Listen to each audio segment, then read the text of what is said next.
Welcome to Living the Fit Life podcast, episode 59. I'm your host, Chad Mueller, and what an episode we have today. First off, very excited to be welcoming back the one and only, the boss, Michelle DeJong. What's up, Michelle? It's been a while. I know. Hello. I don't, have I done one yet? Posts for? I don't think Did so. I really don't think No? so. Gosh, I can't even It's been a remember. while. It's a blur. Yes. I know. Yes. Thank you for inviting me back. You're welcome. I wasn't You're sure welcome. if, Ian was taking my spot or. Ian's done a good job jumping off the bench and filling in. Yes. Yes. Well, yes, thanks for having me, and I look forward to some more podcasts and maybe some more of me a little bit as we go here. So hoping to have a Yes, little we'll bit more be time setting some time. for this podcast moving forward. Yeah. Yes, we'll set some time and get caught up in an upcoming episode for you. But for now, we're still sort of pumped up from this year's CrossFit Games. And today we have a special guest, Josh Woolley from Mammoth Training Methods, coach of the Phenom Emma Lawson. How's it going, Josh? Welcome back. You've been on the podcast once before. How's it going? It's going good. Yeah. Thanks for having me back, guys. Yeah, it's going good. It's been a couple of weeks just to not really think about CrossFit or anything like that. So excited to kind of talk with you guys a bit, and then hopefully that'll get the ball rolling because I know Emma's excited to get training again, but this downtime is much needed for both of us. So even Yeah, I'm coaches sure. need the off season. Yeah, it's been. Yes. Yes. Not from a I get- physical standpoint, more so just Yeah, a mental mental. standpoint. Agreed. Yeah, Agreed. it's super exciting. It's been a few weeks now, so it's cool that you had a chance to sort of just chill and debrief. And I'm sure you've had some cool conversations with Emma and some other people. But yeah, I'm just really excited to kind of get your perspective or a coach's perspective of how the games went, what you thought about the games, hear about any sort of insider information. But I think maybe probably the first question is what is your overall sort of thought about Emma's performance? I mean, I think from us looking in, watching the broadcast, hearing the sort of word on the street within the CrossFit community, everyone was sort of just blown away by this young Canadian. What was your sort of overall sentiment now that you had a chance to think about it? Yeah, obviously, going in, we didn't put any expectations on in terms of a placement. So I wanted Emma to kind of go in with confidence, but not trying to do any comparison with what happened last year with, Mal finishing 7th and then Tia-Clari. So it was a new year, just go in, be confident in your capabilities. And my only ask is that on every workout, you just do your best. And however it plays out from there, we'll take them as learning lessons and go from there. In saying that, her training leading up to the games and the numbers that she was hitting and the times that she was hitting, I knew that she would be competitive. So there was no doubt in my mind that, a top 15 was definitely possible for her to finish in the top 10 in 6th place, and kind of being in that podium spot for the entire weekend until that last day was pretty wild. And, yeah, I don't know if I was necessarily expecting that. So it was a really good surprise, and just it just showed that all the hard work that she's been putting in paid off. But it also left a lot of things that we need to work on still, right? It's not her goal one day is to win the CrossFit Games, and there's some holes still in her game that we need to fix up. And yeah, excited to get back to work on that. So Was this year's games different for you? Obviously, you've been there a few times, so this isn't net new for you guys. But from a coach's perspective, from your own personal perspective, did you feel like this games was different at all, or kind of just same old, same old? Yeah, it was different. So the first games that we went to was in 2019 when Emma was 14 years old. So that was kind of just a big eye opener, right? Being in the in the same warm up areas, all the athletes and all the individuals. Yeah, it was equally nerve wracking because there is a bit of that I don't know, you just feel like emotionally connected. Like, you know, if Emma doesn't do well in an event, like you kind of internalize some of that. It's like, oh, like what could I have done better as a coach in preparing her for that? And so that never goes away. I think the overall though, like stress of the games and kind of the week was actually a little bit lower this time.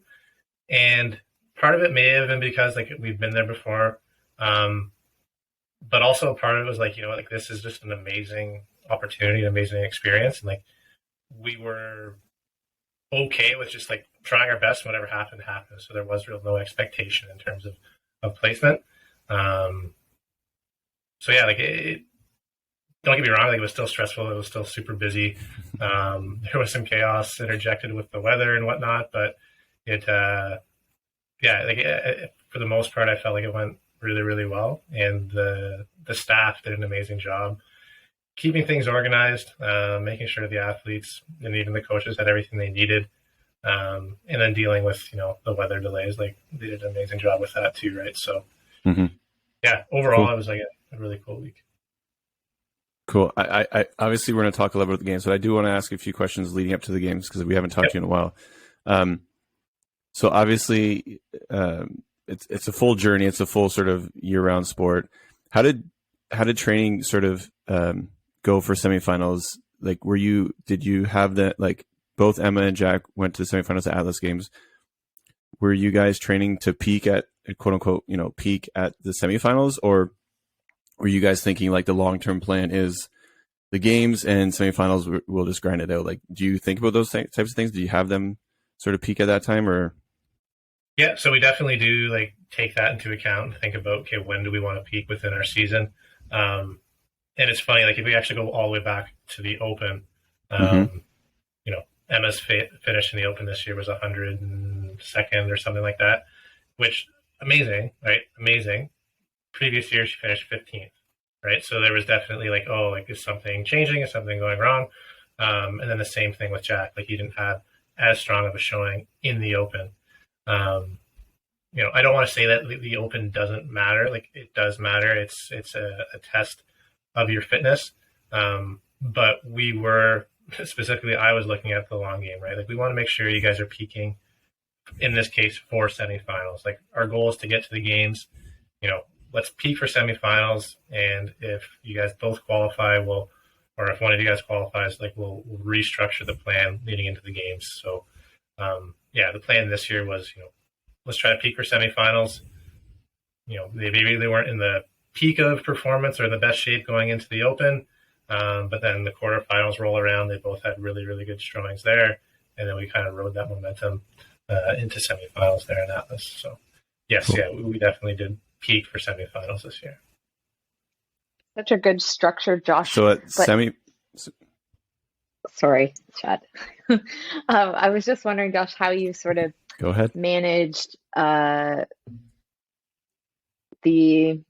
so Emma is going to the Open, you know, maybe she was looking for a better placing herself and maybe yourself as well. How did you manage those expectations and not let that sort of get you guys down and looking at that greater picture?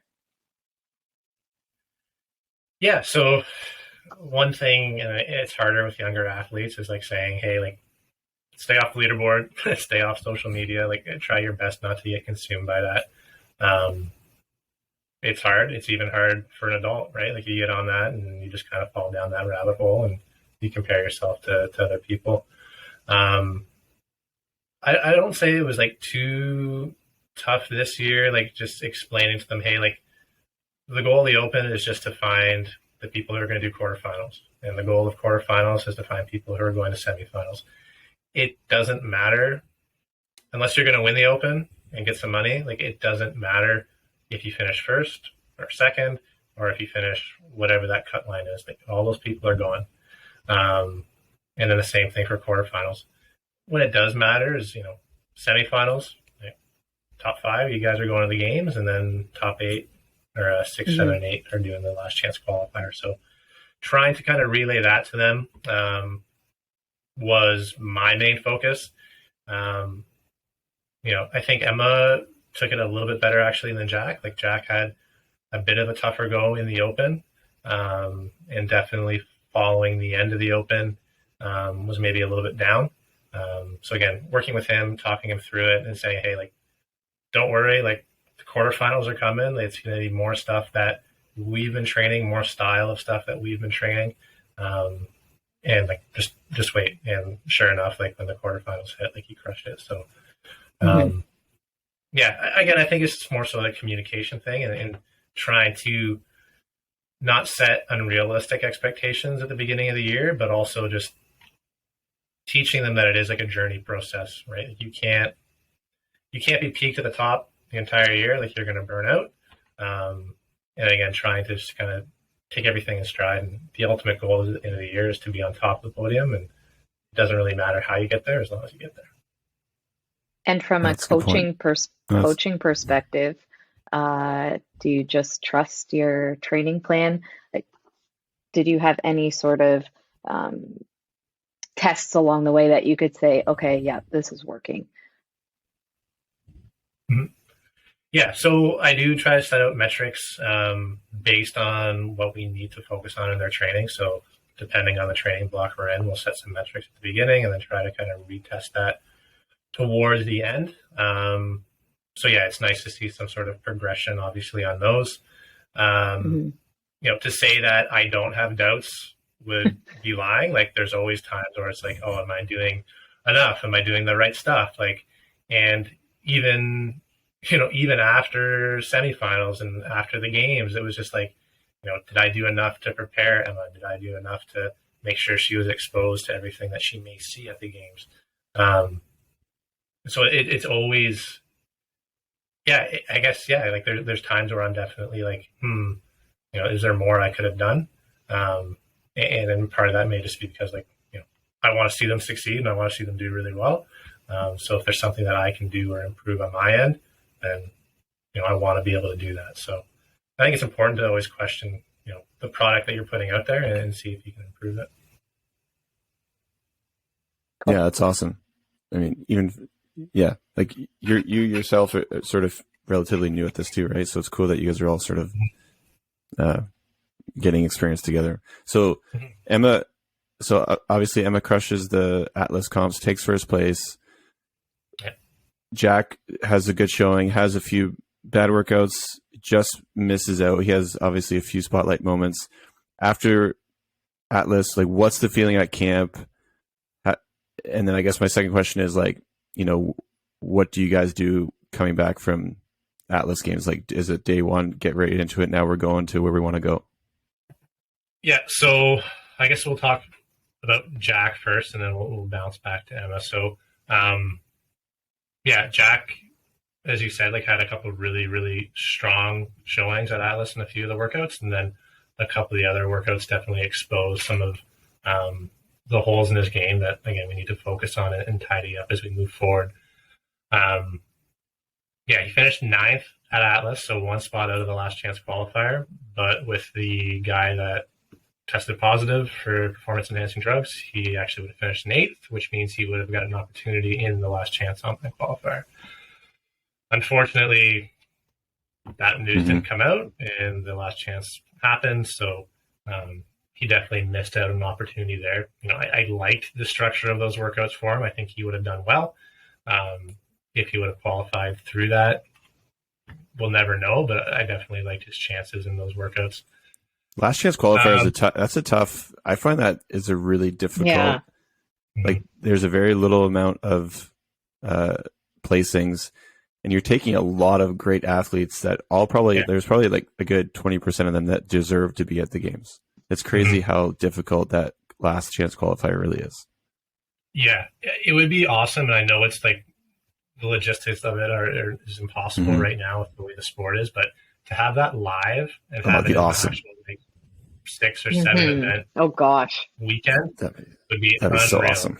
Right? Yeah, it'd be super cool. No, obviously, like, so much on the line. Yeah, there's people all over the world who are doing it, so it's not practical right now, but maybe in the future, maybe that's something we see, right? And again, there's some rumors about maybe changes to the season that were spread around at the games, which we can talk about there. So, so yeah, obviously, Atlas finished. Jack was I think he was proud of his effort. He was maybe a little bit down on himself on just being so close to having that opportunity to do the last chance qualifier. And,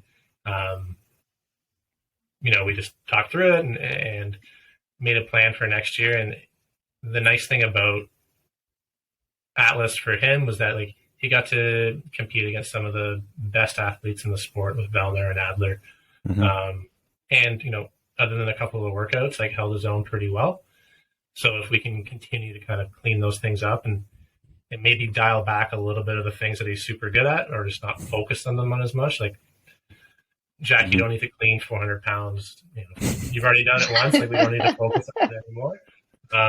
So let's come on. emphasize. We love to see it. We'll still do some strength, but again, we don't need to. It's something that we don't need to focus on with him. So his Saturday night moment at the games is coming soon. I can't wait for it.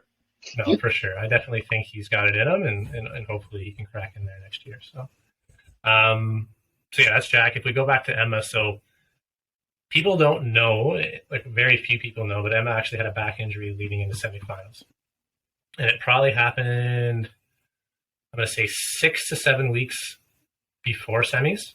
Another thing with teenage athletes is sometimes they're stubborn. They don't want to tell you that they're hurt. So she had a back tweak, kept training through it, didn't say anything. Progressively just got worse and worse and worse to a point where in training I was watching her and like could tell that she was like hurting. And I'm like, hey, what's going on? And she's like, oh, my back's been bothering me pretty bad for the past couple of weeks. And by, looking at her numbers and stuff, like I couldn't tell, like there was no way for me to see that. And I just happened to watch her during a certain movement and saw her grab her back. And I was like, oh, okay, like what's going on there? So quite stressful. Like we basically eliminated the barbell leading up to semifinals, right? And then that barbell complex came out. We practiced it like once and got up to 185 and it was like, no dice, like this is too painful. Like we're not going to keep pushing it. There was other things that we could continue to do. So that was a big question mark leading into Atlas for him. I was like, how is your back going to hang up, like hold up? We got lots of treatment on it and got some x-rays to rule out anything super serious, which doesn't appear to be. So that's good. But yeah, that was the big question mark, right? And then for her to go out and hit 212, it probably had more in the tank on the complex was pretty impressive. And then obviously the rest of the weekend was phenomenal. Like she went out there and executed workouts to the best of her ability. She was a warrior. You wouldn't even be able to tell. No. Yeah. So, and again, she didn't have any pain during Atlas, which was good. Awesome. So, that was good. Part of that could have just been adrenaline of competing on the floor, right? You don't feel things. So, yeah. Wow. That was a very nerve-wracking time. Like I remember when she was going out to do the complex there, I was like, oh, okay, like let's just hit this first weight and like just get that on the board so that way we're not taking it last. And yeah, she did amazing. So yeah, that was really good. Obviously executed very well over the weekend and got her spot to the games. So cool. And I guess to answer the last part of your question is like after Atlas, we did take some time off. Like what was it, like, I guess, what was the focus leading up to the games? Like, did you change your training in any way, or was it just like continue going straight forward, bringing a few different things? Yeah, so we did change it quite a bit. We got some more professional input into her back. So that Squat University guy on Instagram, if you follow him. So he's awesome. Yeah. So we worked with him and Chad Vaughn, like they kind of worked together. So nice.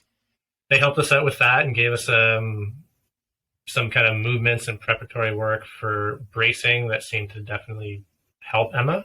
I think it's something we'll have to continue to kind of monitor and work on as we go.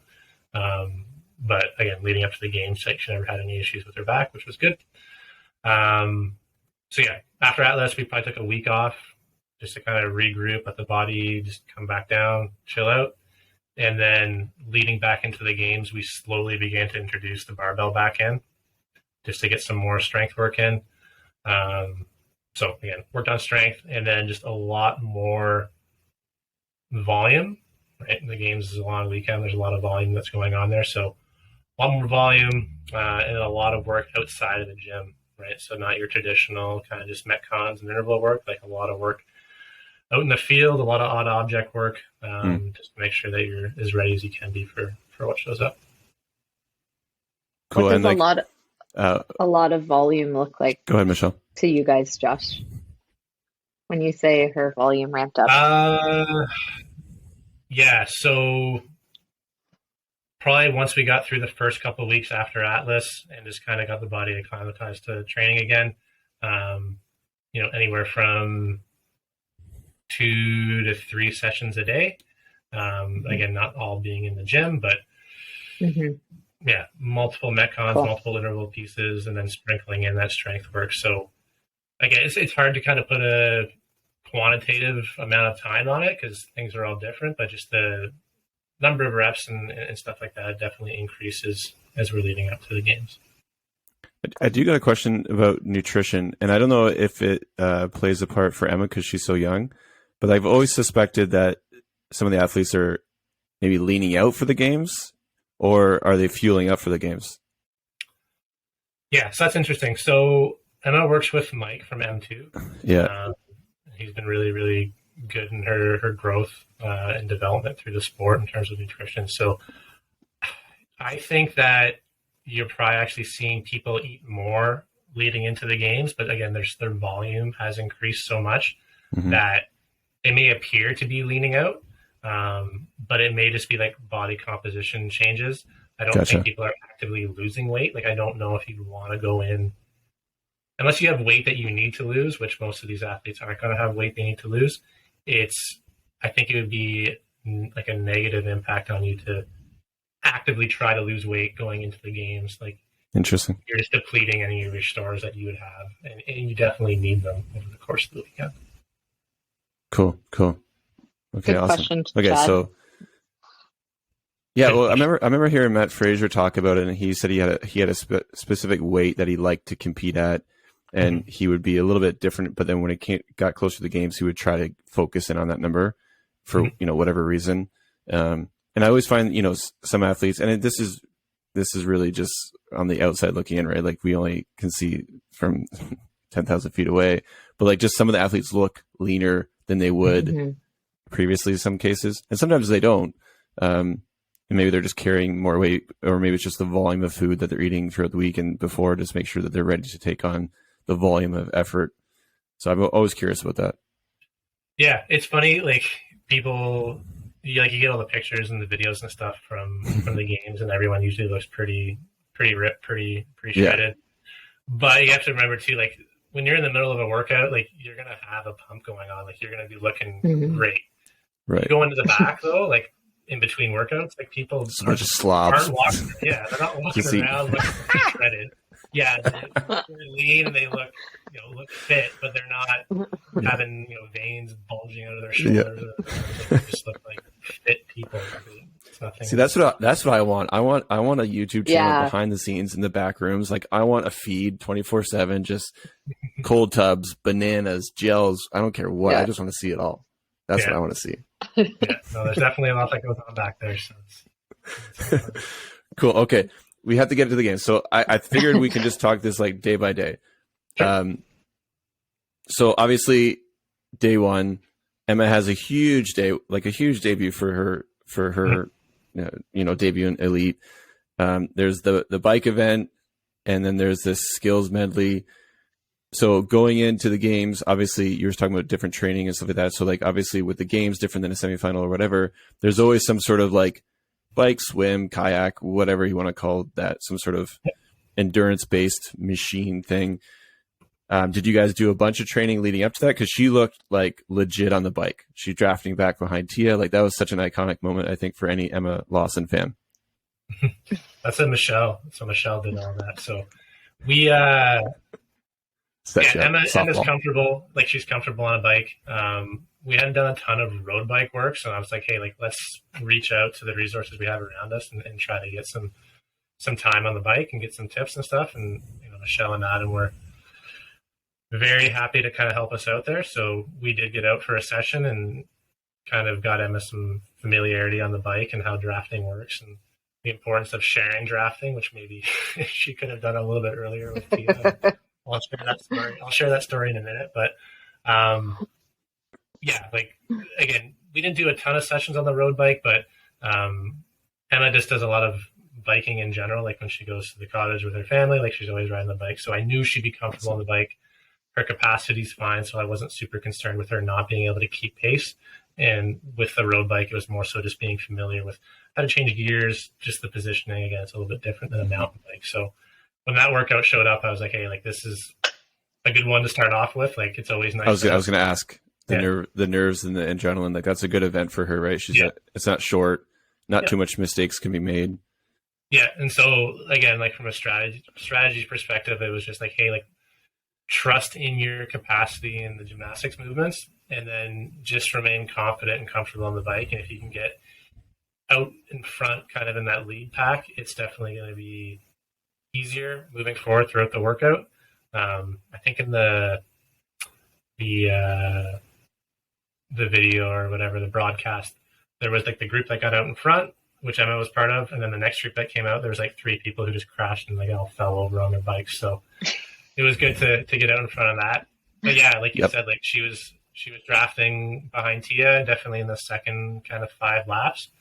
And she was saying that she's like, I just wanted to hang out back there until the last lap and then just like blow by her and pass her leading in. And she's like, but I couldn't because Shane yelled at me from the side. He said, you guys need to work together to catch Haley. And so that's awesome. So she went out in front, and then they kind of worked together, and they actually did catch up quite a bit. Yeah. Yeah, they did. Yeah. Whether like Haley was just kind of letting off the gas, like we'll never know. But from the top down view, it kind of looked like they closed the gap. So it was funny. So anyway, the workout finished, and then Shane came up in the back. He's like, I shouldn't have yelled at you. I'm sorry. Like I wanted you guys to catch her. Like I guess had to work together for it. So that was funny. So. But yeah, it was a really good way to start kind of the week with a third and just kind of like, hey, like I'm here, like here we go. That's amazing. Yeah, that's so cool. I was wondering because the broadcast shows her making a move and going ahead of Tia, and I was like, I wonder what she's thinking. Like, why isn't she just waiting and then at the last minute going for it? But now hearing what you said. That's exactly why. So it's so cool to hear those things. Yeah. Thanks for sharing. Yeah. No, that was a good one.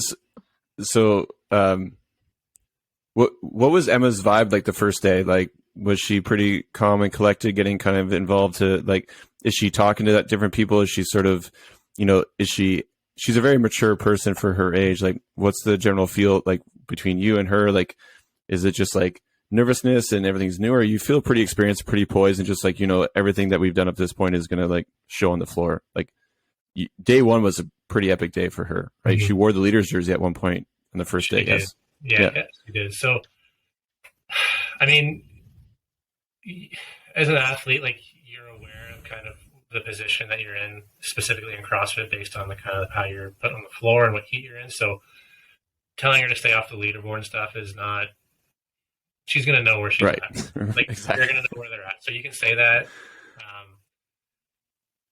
What I was trying to kind of relay to her and trying to just kind of manage expectations throughout events is like, hey, like, yeah, that bike event went really, really good. Like, be happy about that. But that bike event's over, right? And now we have another event. And when that event's over, like, be happy with your positioning or your finish, or like if you're not, hey, like, you got 5 minutes, and then let's just kind of reset for the next event. And that was just kind of my message to her throughout the entire week, is like, one event at a time. If it goes great, awesome. If it doesn't go good, that's okay. We're going to learn from it. We'll prepare for it better next year, but forget about it because we have to move on to the next one. Awesome. It's too hard to, if you get caught up in kind of having a bad event and then you have another bad event and then you just start questioning yourself as an athlete, and before you know it, like you've had 4 or 5 or 6 bad ones in a row because you're in your own head. So that was kind of my main focus with her throughout the day.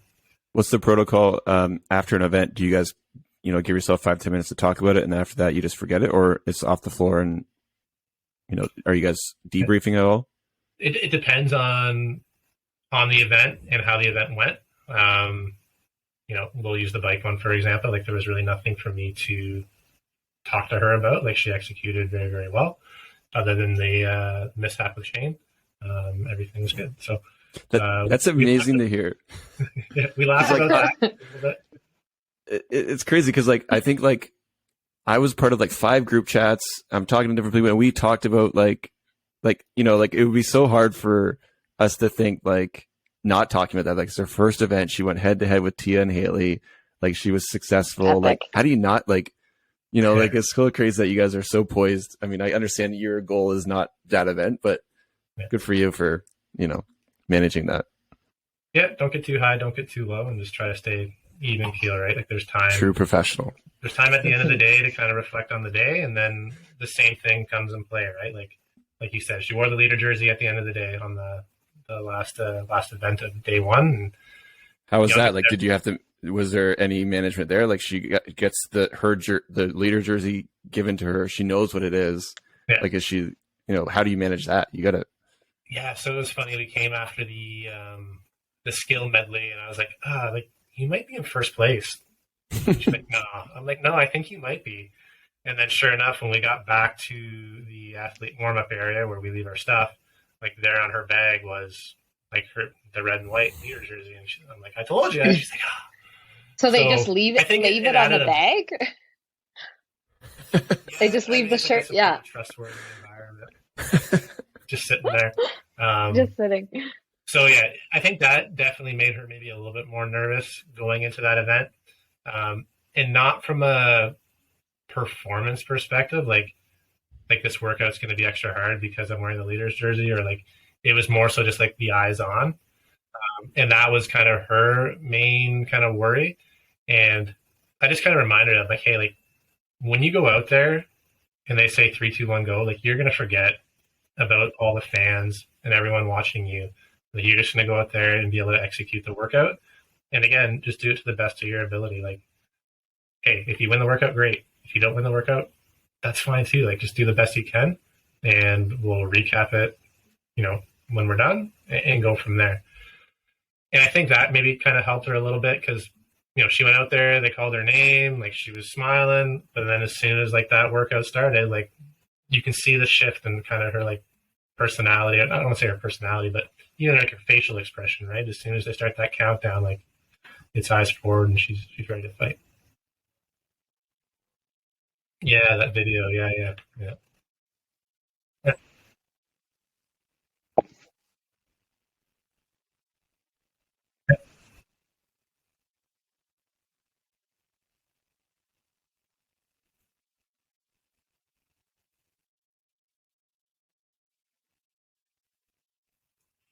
It was unique.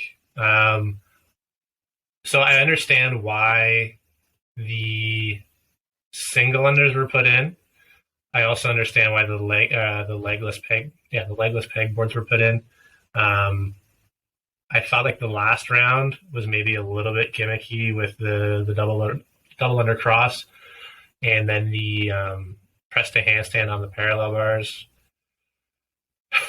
However, like, if you go back and do your research on Boz, and then do your research kind of on the origins in the CrossFit Journal, like, the double under cross is in there. It's been around for a while, and gymnastics is a big component of kind of their pyramid, right? So I can see why those were put in. It was unfortunate that none of the female athletes actually got to get through the double under cross and attempt the press to handstand. We were never successful in doing one. Like, we could do it from the floor. Emma could do it from the floor, but she couldn't do it from the parallel bars or the. So it would have been interesting to see if she could have done it in competition. But yeah, other than that, like, thought it would have been a perfect time to maybe throw in triple unders. I think triple unders would have been kind of cool to see, right? Like, it just kind of seemed like the natural progression, like single under, double under, triple under. You probably would have seen more people get an attempt at the press to handstand.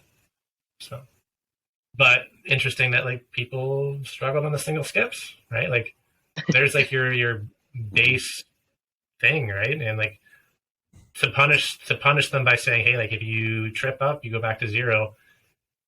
It just kind of re-emphasized the importance of not trying to skip the basics and just going to the flashy things first, right? Like, everyone wants to do a ring muscle up, but can't do a strict pull up. And you need to master the basics. Yeah, you need to master the basics and continually go back to them. You should never forget. You should never forget a skill, even if you think it's beneath you. Like, you should always go back and practice it regularly. Which I think, Josh, you do a really good job at in your programming. I've noticed there's always that emphasis on that basic skill for sure. Thanks. I appreciate that. So again, to kind of answer your question, Chad, it was just like, I'm kind of indifferent. I like the structure of the workout. I think maybe some of the movements, specifically in the last round, could have been maybe changed to make it a little bit more, I don't want to say appealing, but more like exciting. Like watching the last one was kind of like, oh, this sucks. Yeah, I was so. Yeah. Yeah.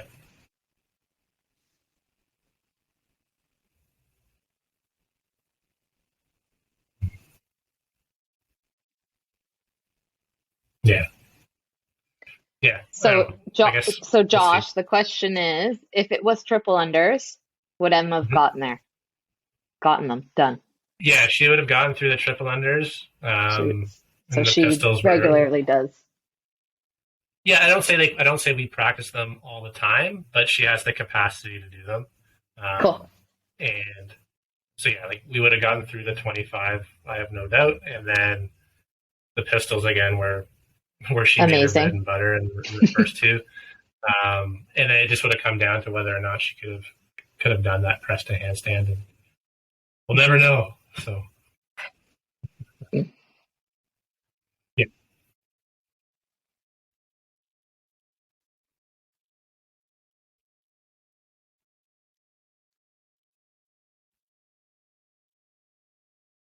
Yep.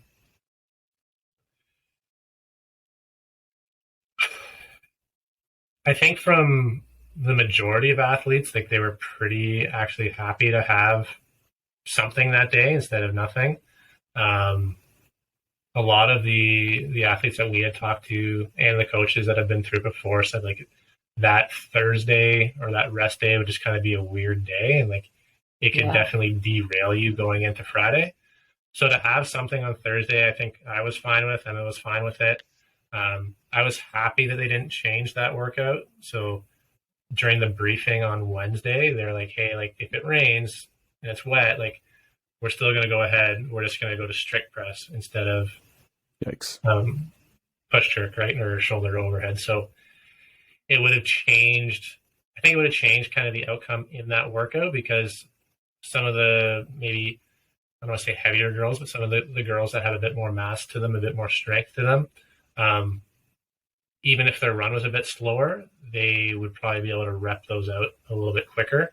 Whereas the shoulder to overhead, definitely, if your legs are fatigued from running, it's going to have more of an impact on the shoulder to overhead than on the strict press.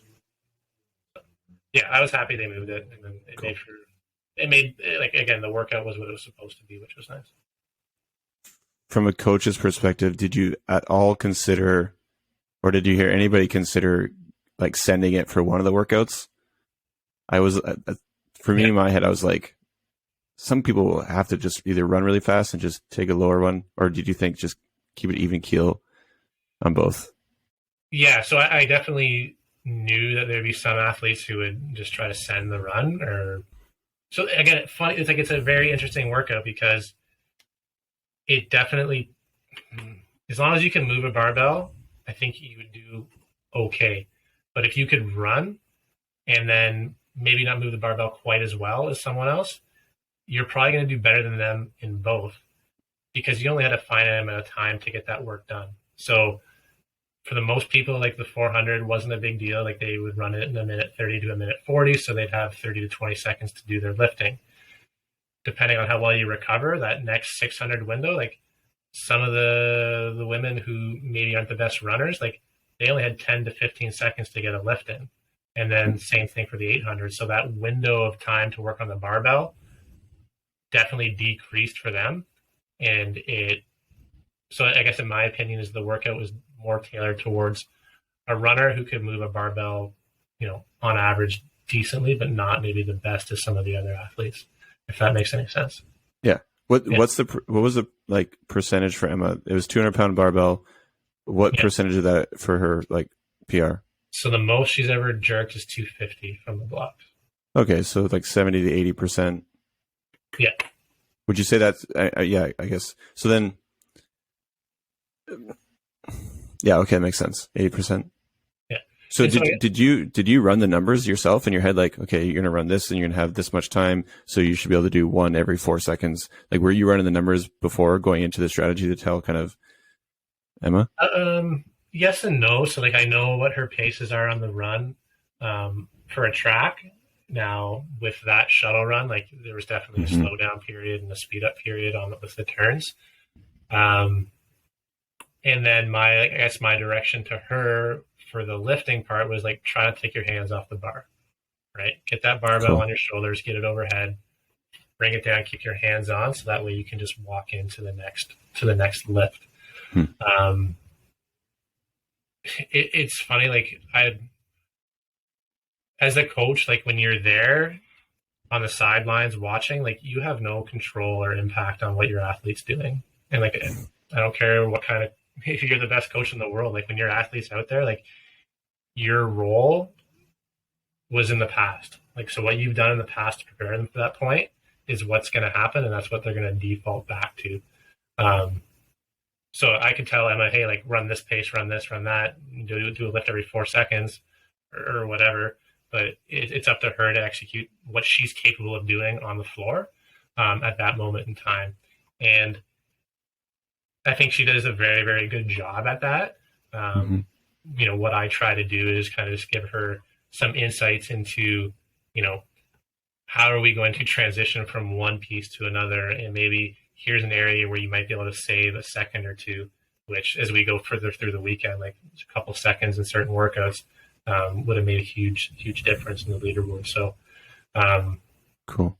Yeah. So again, for that workout, like she's a decent, like she's a good runner, and she moved the barbell very well. And her placing in the barbell workout was actually surprising to me. Like I think she finished 4th or 5th in the barbell, which I was expecting it kind of the other way around. Like she might finish 4th or 5th in the run, but overall did very, very well in both of those. And Josh, super convenient. You did that track workout. What was it, the week before the games? It's like I knew. Yeah. Yeah. So Not that was good. Guess. Yeah, she was kind of used to that run rest kind of work. So yeah.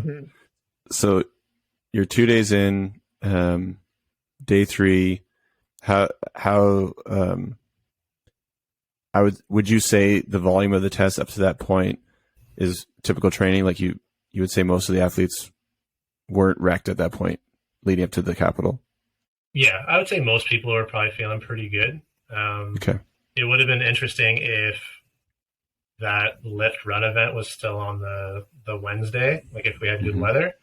I feel like people may have been a little bit more sore, even with the off day. Thursday. Yeah, even with the rest day on Thursday, I feel like coming into Friday morning, they may have been feeling a little bit more fatigued, just because of the compounding effects of like beating your body down so much in a shorter period of time.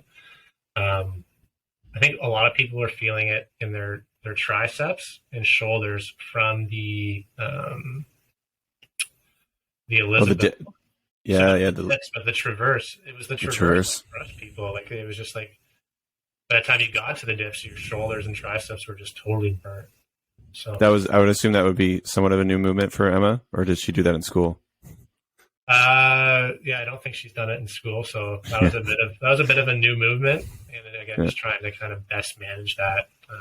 Have you started building one yet for Emma? I've been looking into it. So again, we can talk more about it at the end, but we had a good talk with Brent Fikowski, and he was giving us all these dimensions and stuff. He's like, I brought a tape measure this year. I measured this, and this, so I know how to build it for myself. And Really? That's amazing. What a beauty. yeah, That's so genius. Smart guy. Okay, so day 3 has like the capital up and over, which was like the big box jumps and that log and the muscle ups, and then echo press. Yep. She had a pretty good day, like an 11th, 3rd, and a 9th. Yep. Again, another good day. Like people are still talking about her. I mean, the capital was an amazing event. Mm-hmm. Did you at all consider running beside her, like some of the other coaches? I didn't even know that was allowed. So when I was like, okay, like I'll be on the field to watch you do the flips, and then I knew they had to do like a kind of a lap on the bike course. So I'm like, I'll try to get to a spot so I can kind of see you there and make sure things are going well. Again, if things aren't going well, like there's not really much I can do. Like, True. keep going, right? So, yeah. And so like I'm sitting in the back watching. Actually, I went to the Noble building and was watching there. And then I'm like, who is that running? Like, that's not an athlete. And it was Jeff Adler's fiance or wife, coach. Yeah. And I was like, what is this? Like, I definitely would have done that. Like, I would have been out there for sure. So, Are the athletes allowed to wear watches to get their pace or no? Yeah, you can wear a watch if you want. Okay. Yeah. Okay. So yeah. So where were you in that event? So did you have to travel all around to keep up, or did you just kind of get yourself in front of a TV and just? Yeah, I just got myself in front of a TV and just got a snack. And Nice. Okay. All right. Cool. So yeah, it went really. That was a really cool event. Like to see kind of how it all played together was really cool. And then with the way like they all finished kind of at the Capitol was a really unique experience. And yeah, I was really surprised with how Emma managed the Husafeld bag. Like she passed a number of people on that carry up the stairs where like people were dropping it all the time. Like I think she said she only did 2 sets. So she did, Wow. 1 set halfway up and then unbroken the rest of the way. So super impressive with that. How did she do with the pig flips? Because I know that she said in one of the videos I saw that it was her first time. Obviously, you guys don't have a pig, but how is that? How do you train for that? Like, it's coming. Yeah, so we knew a good feeling that it would probably show up. We did a lot of like tire flip work. Again, not the same, similar. When we got down to Madison, we found a gym that had a flip sled, which again is not the same, but very, very close. So gonna look into trying to get one of those up here. So again, we can practice with that. So yeah, the pig went pretty good. Definitely with more exposure to that or to the flip sled.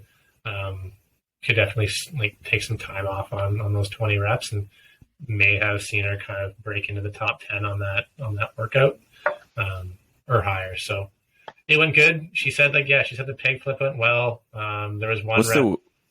Go ahead. I think the weight's like 385. I have to ask this question because Ian kept asking and he still asks. He wants to know, like, how do you, because you're obviously deadlifting it to an extent and then you're pushing it. Like, so what's and it's like on this awkward angle. So are you actually lifting technically the full amount of weight? No. No. So like, I don't know, just tell Ian to go flip anything, right? Like flip right, a long piece of plywood, right? Like, and then lift up that whole piece of plywood. Like it's going to be, you're not lifting the whole weight. So, saying that is still super heavy. So, yeah. And so, there's technique. Definitely a lot of technique, and some of the stronger girls who have a bit more mass and power behind them, like you see, they can kind of bypass the knee portion, whereas some of the younger, or not the younger, but the smaller athletes who maybe don't have quite as much strength need to utilize kind of like a rebound off the legs and then catch it almost into a jerk position and then press it up and kind of move it forward there, right? So what you don't want to do is get into a position where you're just using your arms to try to lift it because your biceps get totally smoked. And if you look back at the first year they introduced it, that's what caused Fraser, right? His biceps just blew up. So yeah, she said it went well. Again, more exposure to that. And again, we'll tidy up that this year for sure. She said there was one rep where she kind of missed her hand and it came and hit her in the throat. And like, you know, when you hit your Adam's apple, Oh, you can't like talk. She's like, ah. So other than that, she said it went really, really good. that's hilarious. Josh, So, I like, have to ask for our ahead. endurance crew. I have to ask the run. So, Yeah. did you guys talk about a pace? Did she track pace? Did you guys talk hydration or any sort of fueling, or was it just have at her? Any Yeah, coaches? so we did talk. Yeah, we did talk some pace stuff before. So Emma knows what her mile PR is. It's obviously different because like you're going out after a very intensive posterior chain thing with the flips, and then you have to go run 3.5 miles, and then you have a bunch of work at the end. So in terms of her pacing, like I was like, hey, like you're not going to run anywhere near your mile PR pace, so don't even sweat about that. Just find something that allows you to stay as relaxed as possible, but also, you know, close distance on the people ahead of you, because again, you are a good runner. This will be an opportunity for you to kind of close the gap on a few athletes, which she was able to do. And it was interesting. Like you can tell when people are comfortable running a lot based on the kind of their facial expression and how they hold their upper body while they're running. And during that kind of first lap where I was able to see her run, you know, I got to see a bunch of other athletes pass by, and you could see people who were just already struggling with the run. And then she came by super relaxed, like nasal breathing, nothing like too crazy. It's like, okay, you can probably go a little harder if you want. But no, like she did a very good job with the running. In terms of hydration, go ahead. I just have to bring up the nasal breathing because I know that's a big thing in our crew. Did she Did she do that the whole time? No. Okay. No, I don't think she did it the whole time. I haven't asked her. I would hope that she did it the whole time. I do like to try to incorporate that in some of our recovery pieces. And so then it's something that allows her and Jack to default back on when they need to kind of recover but still do work. And then once you get that heart rate kind of back down, you can again try to ramp things back up in a appropriate manner. In terms of hydration, I don't think there was any liquids out there on the course, which may have been nice for them. For sure. Yeah, I haven't really followed up with her on that one yet, so that's a good point. I'll have to ask her how she was kind of feeling based on that. Would have been nice for a little aid station, I think, there along the way for them. Yeah, and maybe there was one. I just they never briefed it to us. I don't think so. They never showed it. Yeah, I it don't doesn't think seem so. very CrossFit. Yeah, I know. You're gonna get heat struck. Just get it would be nice to see, but yeah, it's not. Yeah. Yeah, like wild open course. Like anyone could have been there. Like so cool. Random people riding bikes. Like it was an epic event. 100%. One of the best ones ever. So like you were kind of hinting at it before, but like you go throughout the day and then at night, do you kind of debrief and like, did you guys talk about that day? Like, was there anything that stuck out for you that day? Like obviously the Capitol was a big event. Everyone was talking about it. Up and Over was kind of like, did the Capitol wreck her? Like it looked like it wrecked a lot of athletes, like a lot of them, it looked like a massacre up there. Yeah. I think for the most part, like she was feeling pretty good at the end of it. Awesome. Yeah. Fatigued. Like we just did a 40-minute workout. But didn't feel wrecked. I don't think she was rolling around on the ground like some people were. I was super impressed with that Rebecca girl. Like, didn't give up. Yeah. That like got crushed by that workout. Like, let's be honest. Finishes it, and then literally like an hour and a half later has to go out and do another workout. Right. And like does super well in it. So like, props to her. Like that was good. That was cool. Yeah. But to answer your question, like. We debriefed a little bit after that day. She had pretty good finishes in those events, so there wasn't a lot of things that we were like, hey, like we need to work on this or we need to focus on that.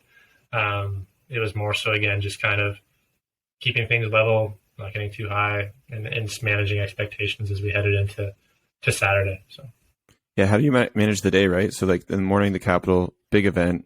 And then you had the Up and Over, which was like muscle ups and some lunges, and which you she took third, so an amazing event.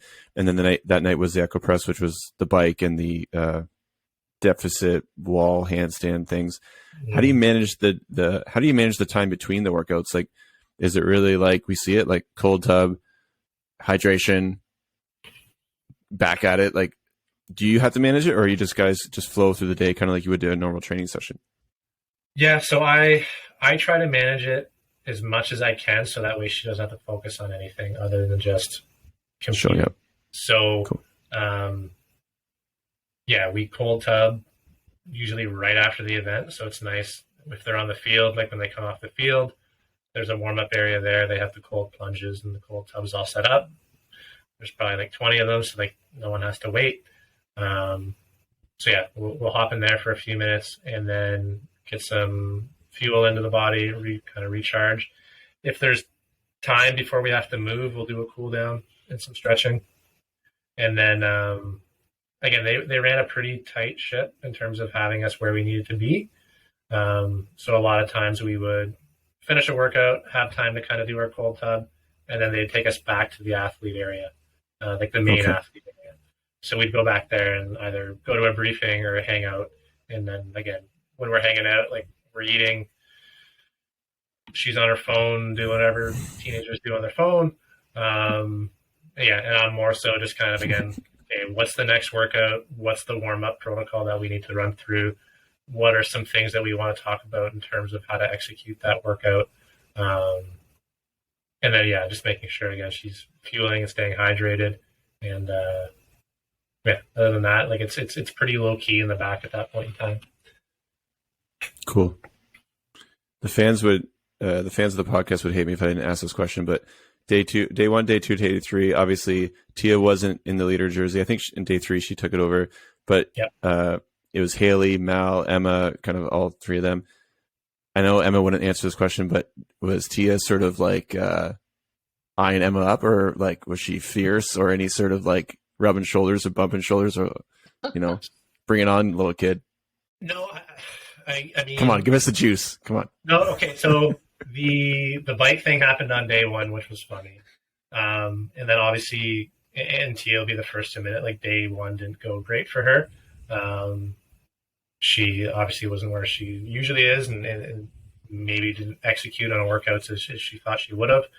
But I never ever got a sense that like there was any resentment or anger towards any of the other athletes. Like she's at a point in CrossFit's funny like that, like especially individual CrossFit. Like yes, it's you versus all the other athletes there, but like it's mainly you versus you. Like you need to go out and do what you can do, and just hope that your training and preparation up to that point is enough that it's better than the person next to you. It's not like you can sabotage someone. I mean, I guess you could try, but it's not like a team sport where there's, hey, like this team is really, really good at, running the ball, so let's force them to throw it, right? There's not things that you can do like that. So, yeah, I never got the feeling that she was ever had any animosity or anger towards Emma. Her and Shane actually invited us to go down there and train with them, so it's amazing. Yeah, so there's been, I wouldn't say there was any issues there, so you can put that. Okay, cool. You can put your friend's mind state. I think it's Chad's mind. No, it's all good. Yeah, just trying to, get some more traffic. I guess, again, I don't think Emma, being a competitor, would say this, and I think I know the answer to that you're going to say, but are you aware of the other athletes? Like, are you like, okay, going to this event, like make sure my eyes are on Laura because she's explosive, she's going to crush this one? Or like, are you ever considering, I know you just said it's you versus you, but like Tiger Woods in golf, he knew who he's up against, right? Like some of the greats are like that. Would you say Emma has that, or you're like that at all, or no? Yeah, no, I think there's definitely a time and place to use other athletes as like a measuring stick while an event's going on or within the leaderboard. But again, like you can't let that be like the only thing that's driving your performance. Sure. That event, right? Like it's more so, hey, like, if you're able to maintain, if you're able to finish the pig flips within 10 seconds of Laura Horvath, like, or whoever, it's like, hey, you've done very, very well, and now you can rely on your running, or you can maybe even dial back your run a little bit to allow yourself to recover. And by the time you get to the next stage of the workout, like, you're going to be in a much better position because of it, right? Cool. So it's things like that. Like, we use that as more of a tool rather than like a comparison. I don't really know how to phrase it, but if that makes sense. Well, I think like Justin Medeiros is one that does it. I think he plays against other players. Like, he's a pretty fit guy, generally fit at everything. But I think the difference with him, he just wants to beat the guys that he knows he has to beat. And I think he uses that as motivation. Out of a lot of the athletes, he's very much like that. Yeah. You don't see it often though. For sure. And like, again, as the weekend kind of rolls on and the leaderboard becomes more apparent of like who's most likely going to be fighting for what spots, that does come into play. Like, it's like, hey, like, you know what? Doesn't matter where you finish, as long as you finish ahead of this person, great. Right. So, but again, to a certain extent, you can use that as motivation and as a measuring tool. But I think a lot of it goes back to what I said before, is like, you just it's you versus you at the end of the day. Cool. At least that's my view, but it's not right. There's 2 days left, but I want to mix in a few questions that I had for the end because, we'll just talk forever. Was there anything in regards to, like, obviously Emma is new to the sport, but she's becoming quite popular. She's getting the brand deals. She's getting some of the content exposure. She's kind of being seen. She's becoming, quote unquote, a sort of celebrity in the space. Yep. As a coach, are you part of managing that, like the obligations to be in some sort of brand sponsorship partnership? Is there any of that? Are those distractions, or are they kind of, it's very much just lay of the land? If there's a camera in your face, you talk about it, but you need to be where you need to be. Like, is there anything that you think about when trying to keep her focused on the events? During the games, like, there was very little obligation to do anything for any of her sponsors, which was nice. And that's kind of the expectation that's put forth by her and her manager Snorri when they do these deals. So cool. When it comes to like game day, like, for the most part, they're kind of off doing their own things. They're creating content, and if she feels like posting it, she can post it. But there was no expectation for her ever to make an appearance here or go speak here or do anything like that. Like, she's there to do a job, and all of her sponsors and stuff support that. So cool. From that perspective, it's easy. Like, it's one less thing that we have to worry about while we're there.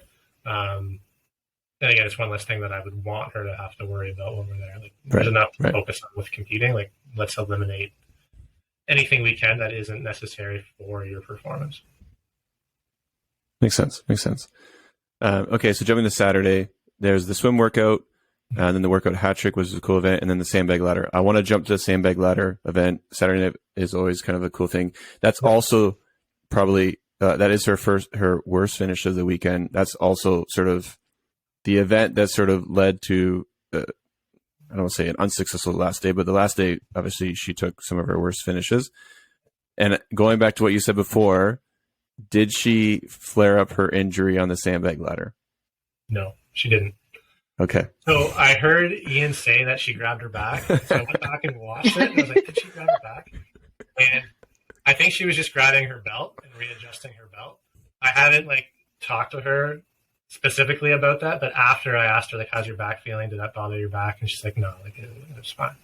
So whether she was lying to me, I don't know, but I'll trust her on that one. So her back was fine there. Cool. So when you guys looked at the weekend of the events that you knew, and then the events as you learned about them, was there any events that you were sort of concerned with, or you're like, okay, this is damage control event, right? Some athletes are specialists. They have their best and they're the worst. Some athletes are just super just right in the middle. They're even keel. Yeah. Emma seems like an athlete like that, but were you guys looking or going into any event and looking at a damage control event? Or was the sandbag that, or? So the sandbag was kind of like a question mark. I wasn't sure what, you always know there's going to be a strength kind of 1 rep max, whether it's a complex or something. I feel like if it was a barbell clean, it would have completely changed the leaderboard of how that workout went. So the people, like obviously Danny Spiegel would have finished probably still near the top, but the other girl that was right there, Jacqueline Dahlstrom, like she openly said in the back, like I've never cleaned 240, like let alone front squat 240, and I'm doing it with a sandbag, right? So it definitely would have changed kind of, I think, where people would have finished in that workout. It was an interesting event. Like I thought it was really cool for the fans to watch and kind of see how things were going. In the back at the beginning when people were warming up, like they had a 150 and a 160 and then a 170. It's like maybe 5 people got the 160. And then it's like, oh God, like this is going to be over quick. Right? So all the coaches like were sitting up in the stands, like watching, and everyone hits the 160. Like, oh, okay, 170, 180. And it's like, wow, like this is not what we expected. So again, cool event. I don't want to say that it was risky to the athletes, but at the same time, I think asking them to go as heavy as they possibly can on a movement that the vast majority of them have not had exposure to for long enough, and knowing that these are ultra competitive people and they're going to put their bodies at risk to do whatever they can do. It was just a little bit concerning that like we're going to see someone get messed up here by a sandbag.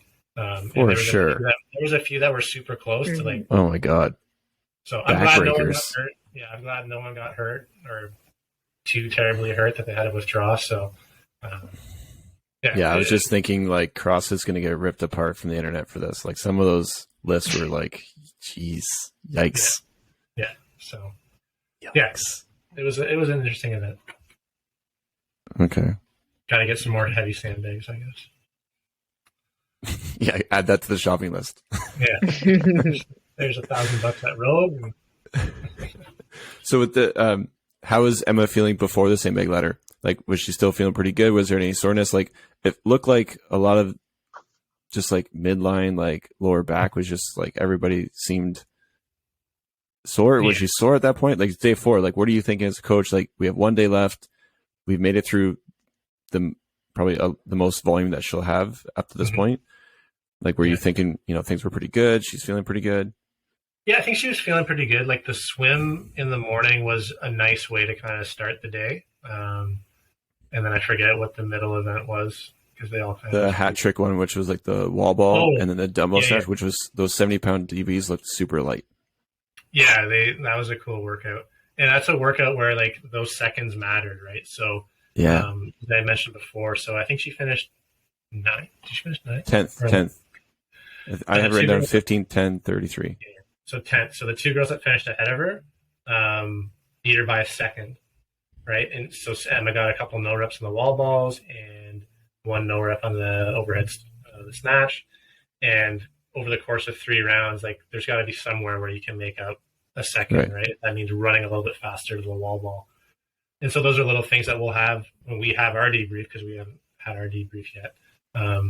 Is that like those are the little things that make a huge difference, because now at the end of the weekend, instead of finishing 6th, like you're in 5th, right? And if there's little things in other workouts, hey, now you're in 4th. So again, it's just learning lessons and little things that we'll continue to pick up on and just kind of try to close those holes as we go. But to answer your question, so yes, I think people's midlines were definitely starting to feel it. And as your midline goes, like your lower back is going to compensate for that. I think people are probably starting to feel it. And then Sunday, if you weren't feeling it, you were definitely feeling it after that. Yeah. That's why I was most impressed with the sandbag ladder. Like after all the events that they did, and then doing that, and like, yeah, it was impressive. Cool. Okay. And then final day, we have the Alpaca, the back 9, and then Jackie Pro. I think going to the day, she was still like top 5. I think she was like battling with Danielle Brandon 3 and 4. Like, is there a pep talk that you give her? Like you wake up and say, okay, final day, let's go get him, Tiger. Like what are you thinking to kind of push her to the end and try to stay on the podium or get higher? Or I think Tia ran away with it at that point, but she could still, I think she still had contention with Mel. Yep.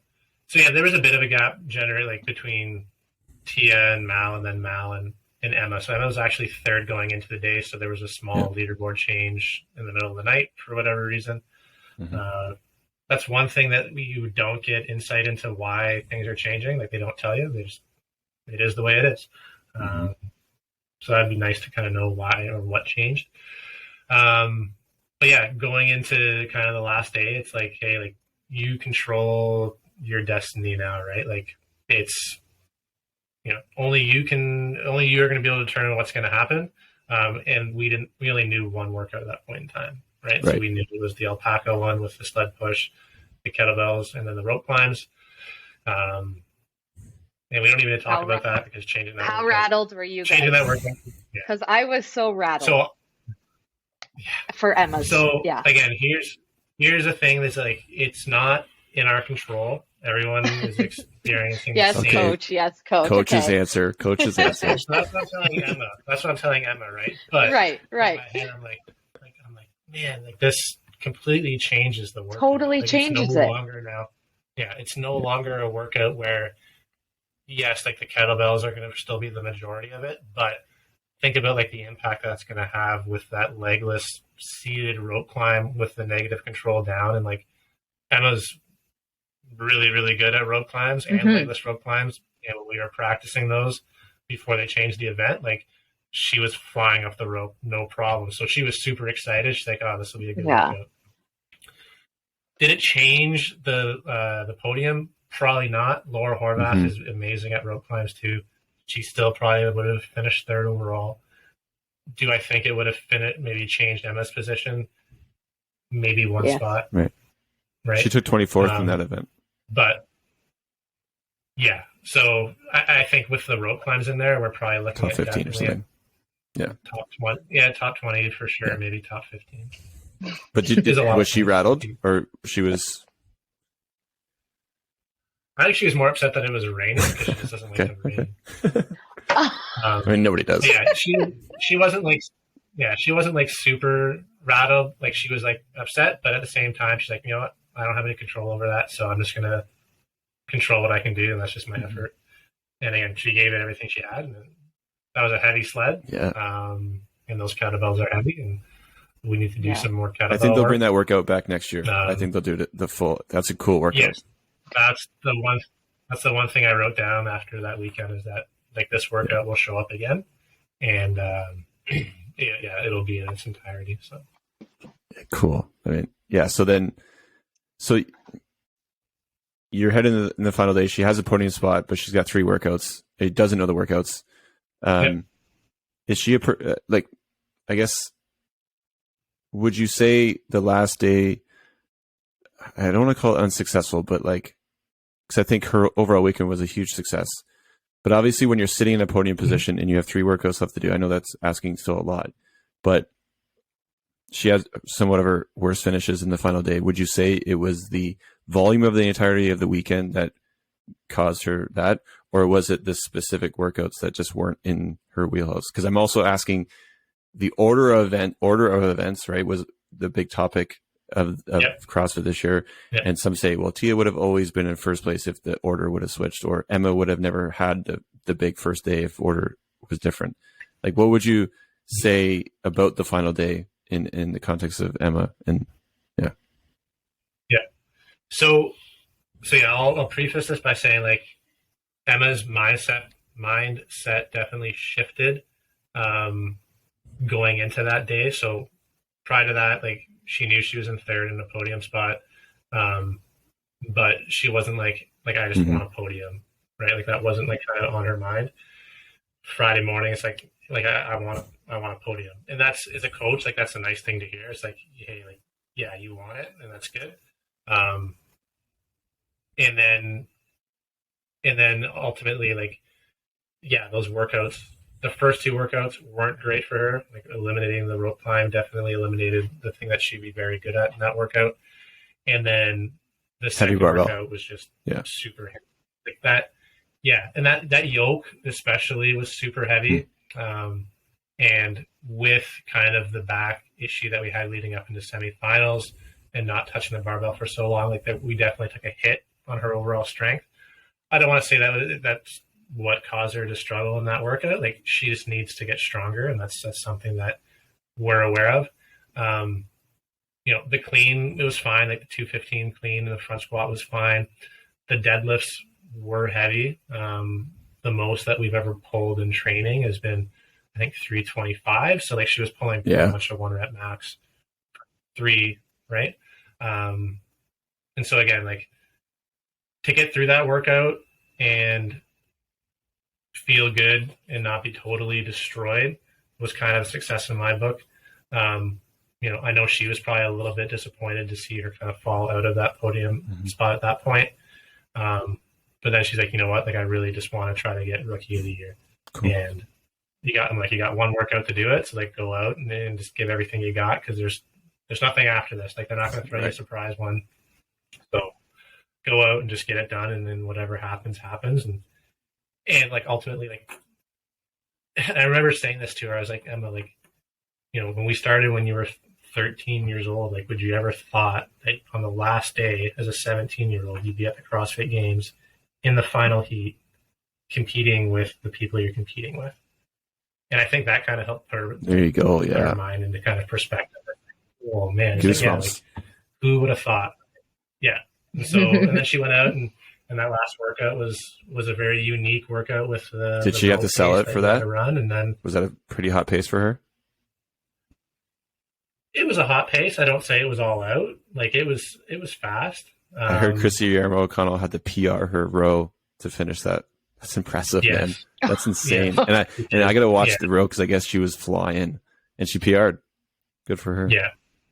Yeah. So it's funny, the COVID year, the stage 1, they had 1,000 meter just as a single event. Yeah.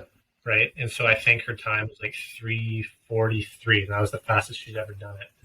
So then to have to do it at least 3 seconds faster and then go and do a bunch of work afterwards is wild, right? So again, definitely like really cool to see that approach taken into a workout, because I think if you take that away, again, I think it changes how people finish in that workout, right?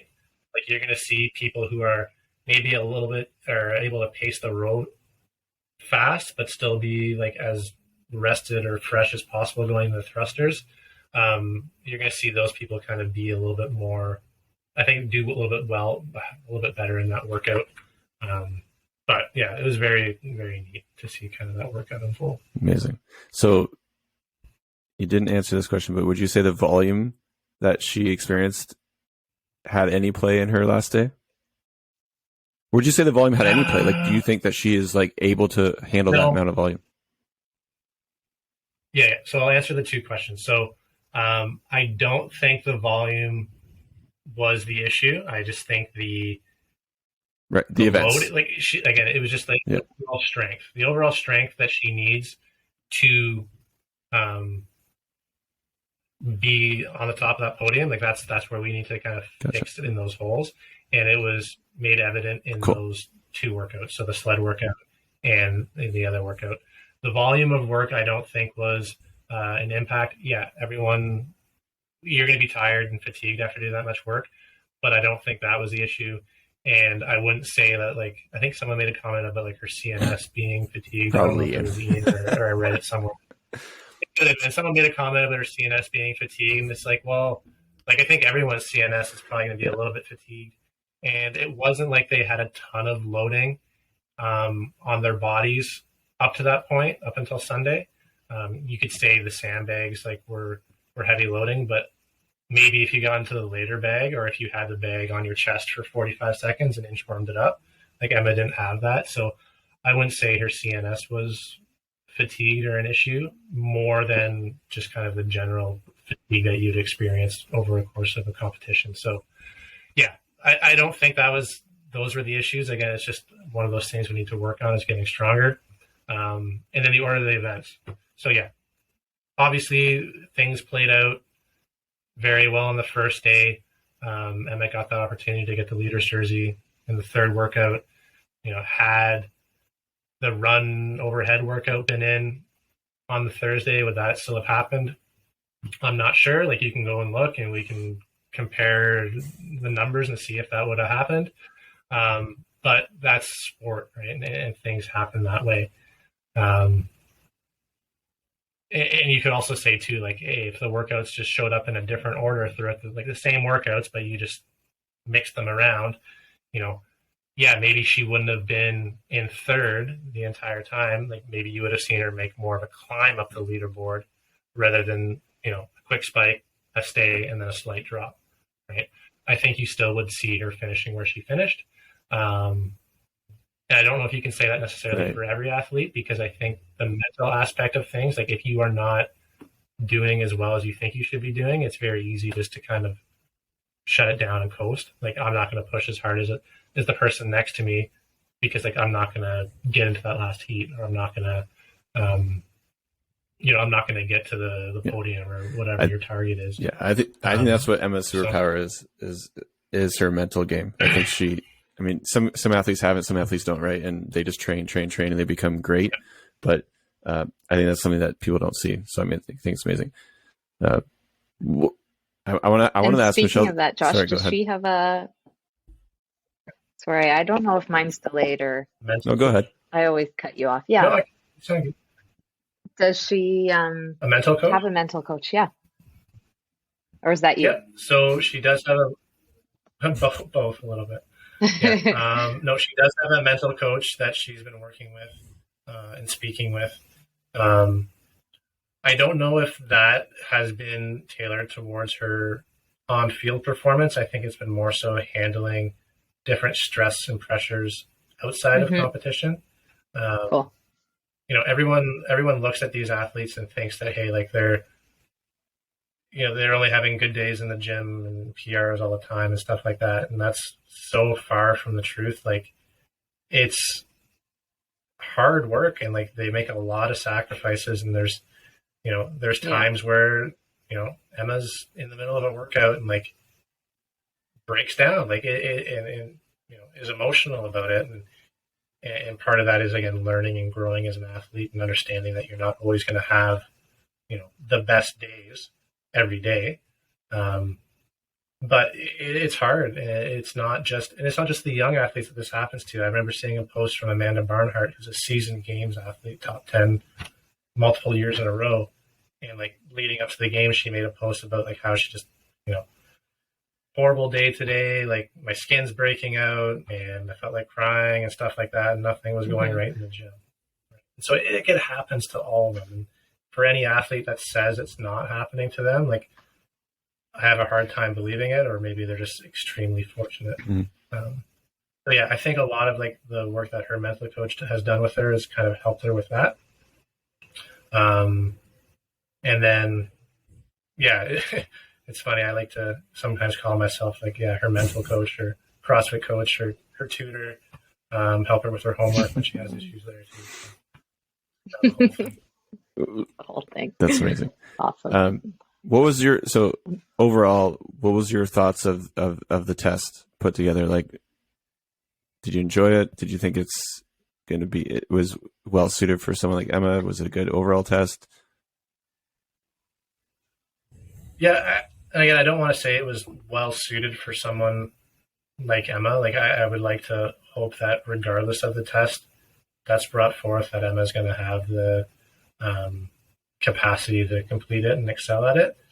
I think it was refreshing to have a different hand in the programming. Obviously, there were some things that were maybe like a little gimmicky or a little risky per se, but it was definitely refreshing. Like there was definitely a change in what we need to look at in terms of how we develop athletes and what we program for them over the course of the season. I was talking with Brent at the end in the back, and he was saying like when Dave was there, like you kind of get to the point where this is kind of the ball of expectation, and like you might get one thing that's kind of outside of it that's new. And he's like, now it's like this, right? So there's just so many more things that you need to kind of try to keep in mind as you build your plan for training over the year. And what those things are, I'm not going to share because it's a secret. Well, but there's definitely Don't you some find it? differences. Do you find it strange that one person holds that power? Like, would you like to see like a group of people having that power, or do you like the fact that it's like one guy and you have to get in the mind of that one person? So I think it'd be really cool if there was like a group of 5 people, and every season it was just like randomly picked, Ooh. and that person's in charge of kind of overseeing the overall programming with like help and insight from that round table, I guess you could call it. I think that would keep any programming biases away. Like, it's, for example, like if we look at this past games, like the barbell showed up in Elizabeth, so some light cleans, and then we had the shoulder to overhead, and then the thruster. I guess the back 9 and the thruster. So again, it showed up in 5 of the. But it wasn't workouts. It wasn't a primary piece, right? Like gymnastics was a huge piece. No, it wasn't. Yeah, gymnastics, and I'd say like, I wouldn't even say strongman. Like, there was some strongman components, but I would say like gymnastics was a bigger piece, I feel like, this year than in previous years. And it doesn't mean that like that will be the same next year if Boz is doing all the programming. Like he may go completely a different direction, right? But it would just, I think, like going back to my original point, like if it was a different person in charge each year, you might just be able to keep things, I guess, fresh in a sense, like just get a different hand, different eyes, different view, different lens of what fitness truly is. And I think that in itself would really lead you to like this person really is the fittest person in the world, especially if they win year after year after year. It's not just based on the bias of the programmer. And so I don't want to say like Tia's winning 6 years in a row is because of Castro, because it's not. But I just think it's like very. I just think it'd be cool. Totally know what you mean. I remember people saying like Castro programs for Fraser and Froning, but like, yeah, I like your idea. It's cool. It's cool. So yeah, this has been a great podcast. I have one more, I guess. Congratulations to you too. I know we've talked a lot about Emma, but like, I think obviously it's, I would believe, yes, individual sport, but I think all the athletes would say it's a team thing. Like, it's pretty amazing that you had an athlete in the top heat all weekend, and not only in the top heat all weekend, but just like leader jersey, racing for the podium. I think it's an amazing story. It's super, super exciting. So, I mean, congratulations to you too. Like, I don't know. Do you ever like think like of like your success in this too? Like, obviously Emma's success is your success. Do you look at it that way? Yeah, like when I have time to reflect, life was pretty busy when I got back. I didn't really have time to just kind of deload and debrief on what happened. Yeah, I try not to get like too caught up in like, oh, like your athlete did this, your athlete did that. Like, my athletes will speak volumes of what I've provided them based on their results. And I've never been kind of the person looking to get their recognition or notoriety. Like, oh, like this is why Emma's doing so well. It's like, well, I'm a piece of that puzzle, right? Like I'm a piece of that. And without all the other pieces, like Emma wouldn't be where she's at either, right? So, and at the end of the day, like it's the athletes who are putting in the work, right? They're the ones who are doing, I'm not saying I don't sacrifice time and stuff like that, like I do, but they're putting in a ton of time and a ton of sacrifice to achieve a goal that very, very few people will ever say they've, been able to dedicate themselves to or try to achieve. And so I think for me, like that's kind of the enjoyment that I get out of it, is that like I can be part of this thing, whatever you want to call it, like this journey. And like I know the people that matter and the people that care, like they're aware of the effort that goes into it on my part. And for me, like that's all I really need. Like I'm not after. Such a humble person. Such a humble. I mean, I have to ask, like, you are a pro. You program CrossFit. You coach two very elite athletes, Emma and Jack. Do you have any plans for mammoth training methods, or like, is there anything you can share with us, or not yet? Well, yeah, I can share it with you. Like, I training can share, camps, like, what my hopes big training camp in Waterloo, Kitchen Waterloo, or what? Yeah, so that there is some talk about that. Like, I've talked with Nick about possibly doing like a quarterfinals camp prep thing for the people in the area who are interested in doing it. So we'll see if that comes to fruition next year. In terms of growing like the Mammoth brand, like it's something that I'm constantly thinking about and trying to figure out like what's my best approach to doing this. And, you know, I talk with my wife and stuff like that. And I don't think a lot of people know, like, I have a full-time job. Like, this is not my full-time job. Like, I do this because it's something that I enjoy doing. So this is not putting food on the table or paying the bills. Like, it's not. So it's not like I can just like quit my full-time job and jump over to this. So I need to find a creative way of continuing to be able to provide what Emma and Jack need to continue their upward trajectory, and find unique ways of growing it. You know, I'm not going to say who, but I've had a number of athletes after the games, Awesome. reach out. And again, I'm in the mindset that like, I will not coach another competing athlete of one of my athletes. However, something like if you look at Training Think Tank, right, like they have a number of coaches under that umbrella. So if you have 3 or 4 coaches under that umbrella, you could bring on essentially 4 male athletes and 4 female athletes, 1 to each coach. That's more so kind of the way I'm leaning to see if I can grow it in that direction. And it's just a matter of figuring out the logistics of that and how that would work. Again, it's something on my mind, but right now my main focus is just, getting Emma back to the games and on that podium, and getting Jack to the games, because I think they're a pretty amazing duo, and they can both definitely cause some chaos for the next. Yeah, the future is bright for sure. I was going to say you got to get Annika Greer on your team for sure. She's a good fit. Get her to Ontario. Yeah, she's got a good coach. I've never met him. She's so alone in PEI, you know. It's just like, you know, not a very big training area. Sounds like she's moving to Miami, so she'll have some friends down there. But and again, like, I don't want to. Okay, so there is always that misconception that, like, and maybe it's not a misconception, but you know, the poaching of athletes. Right? Like, I never want to be in that position where I feel like, you know, someone's accusing me of trying to poach an athlete. Like, athletes will come to you if they feel like you provide value to them. So I'm never not actively going to go out and try to say, hey, like, you should come train here. Because that's a true point. Like, I mean, it's a small community, so it makes sense.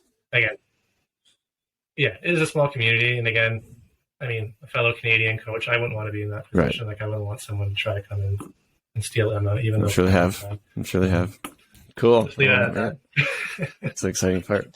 I mean, there's lots of gossip always about changing coaches and all that sort of stuff. So, cool. Yeah.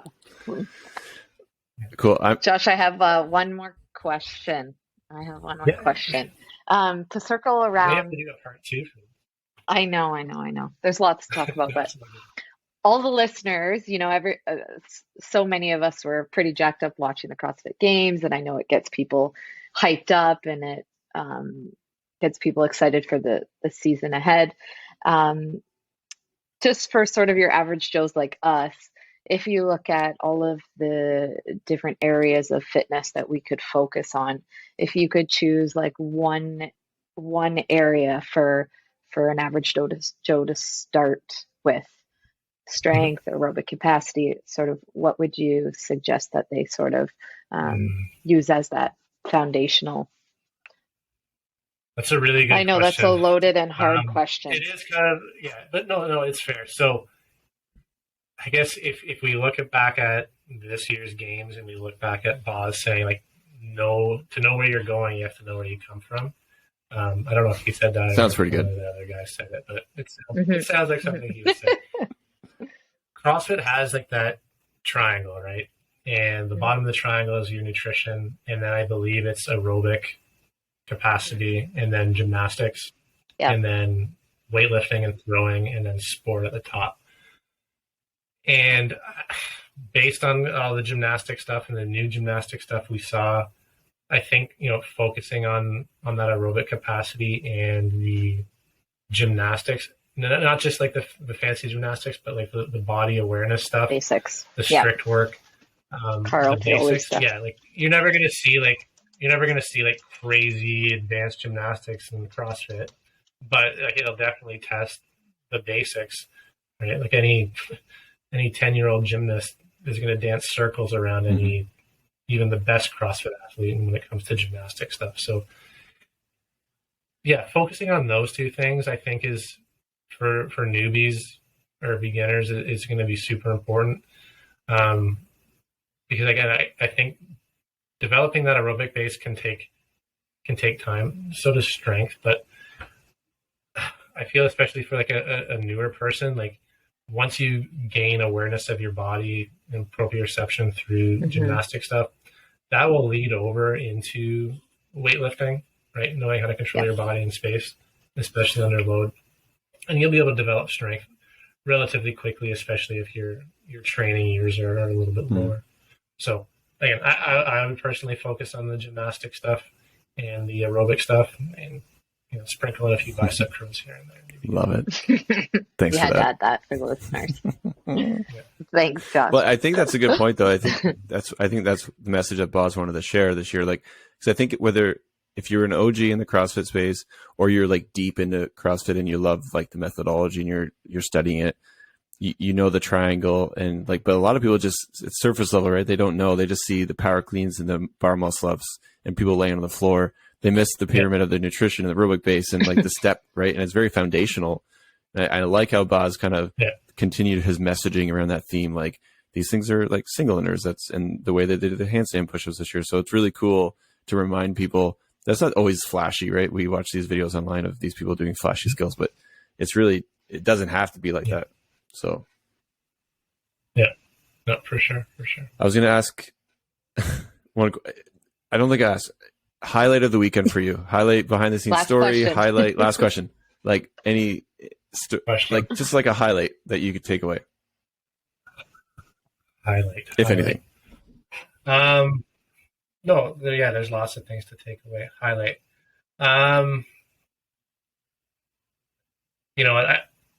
Obviously her placing and getting Rookie of the Year was something that was super, super cool to see. But my highlight would have to be like when she walked out on the floor with the leader's jersey. Like that was just a really cool thing to see. And not just because like she's the youngest to ever do it. Like, yeah, that's kudos to her on that. It just really illustrated that like she belongs on the floor 100%. With those ladies and those women. And the coolest thing for me was that she now believes it. Like her confidence has been increasing ever since Dubai, right? When she went to Dubai, she's like, oh, I think I can hang with these girls. And then semifinals, she's like, oh yeah, like, I can hang with these ones. Like, we'll see what happens at the games. And now it's like, no, like I can do this. Right. And that's the scary thing because now she has the confidence and the hunger to do it. And she's only 17. And like her ceiling is still so far away. Like, yeah, I mean, let's just say like the next 5 to 6, 7, we'll say the next decade is going to be a really, really cool time to be a fan of the sport and just watch, Emma and these other young athletes just they'll change the game. Yeah, they're going to change some the really game. crazy. See what they can do. Yeah, super, super cool. Great answer too. That's amazing. Good. There you go. I had it written down. Awesome. We're going to end it there. Thank you so much, Josh. This has been an awesome podcast. I think people are going to love it. We have to get you back on more often. I will make sure we do that. Yeah. Thank you so much. And congratulations again. Great job. Thank you. Thanks, guys. Thanks, everyone. We'll see you next time. Thank you.